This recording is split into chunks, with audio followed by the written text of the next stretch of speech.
اور ساتھ ساتھ جو ہمارے ساتھ ہماری قیادت لیڈرشپ آئی ہے وہی پاکستان سے، تو ان کا بھی شکریہ ادا کرتا ہوں کہ انہوں نے جس اخلاص خلوص محبت سے بھرپور کوشش کی دونوں طرف سے کہ بات افہام و تفہیم کے ذریعے حل ہو جائے اور مزید کوئی نقصان نہ ہو۔ جو نقصانات ہوئے اور خاص کر جانی جس اخلاص خلوص محبت سے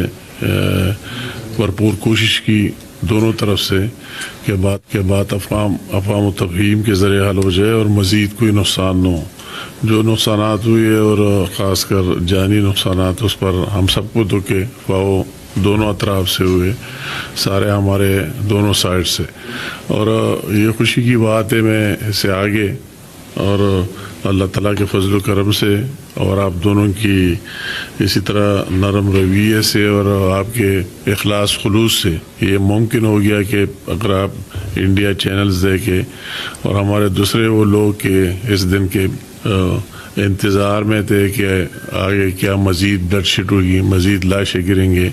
اور کیا کیا میسج جائے گا، وہی پورا نہیں ہوا۔ تو میں ضرور جنہوں نے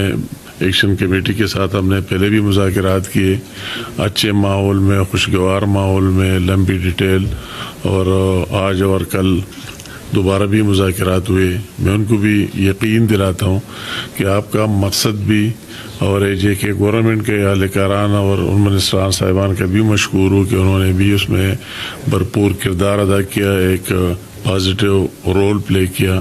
اور ساتھ جو ہمارے ساتھ آئے ہوئے قائدین ہیں ان کا بھی مشکور ہو۔ اور میں آپ کو یقین دلاتا ہوں کہ انشاءاللہ تعالیٰ جب اخلاص خلوص ہماری طرف سے بھی اور آپ کی طرف سے بھی،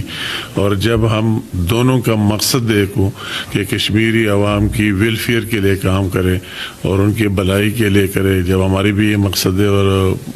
کشمیر گورنمنٹ کا بھی یہ مقصد ہے اور آپ کا بھی یہ مقصد ہے، تو ہم تینوں کا ایک مشن ایک مقصد ہے۔ اللہ تعالیٰ اس میں برکت ڈالے گا، اور انشاءاللہ تعالیٰ ہم سارے دوران صاحب نے بات کی، جو کمیٹی بنائی گئی ہے اس مقصد کے لیے کہ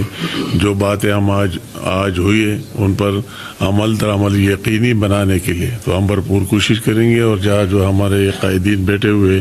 پوری لیڈرشپ ہے ہماری، پیپل پارٹی سے تعلق رکھتے یا مسلم لیگ نون سے ہماری سینئر لیڈرشپ ہے، تو ہم ان کی رہنمائی بھی لیتے رہیں گے انشاءاللہ تعالیٰ۔ جس جگہ ہماری میرے اور ڈاکٹر طارق صاحب کا ذہن کام نہ کرے تو ان کی رہنمائی ان سے لیں گے انشاءاللہ تعالیٰ، یہ ہماری رہنمائی کریں گے اور آپ کے مسائل حل کرنے میں مدد دے گی۔ تو ایک دفعہ پھر میں آپ سب کا شکریہ ادا کرتا ہوں۔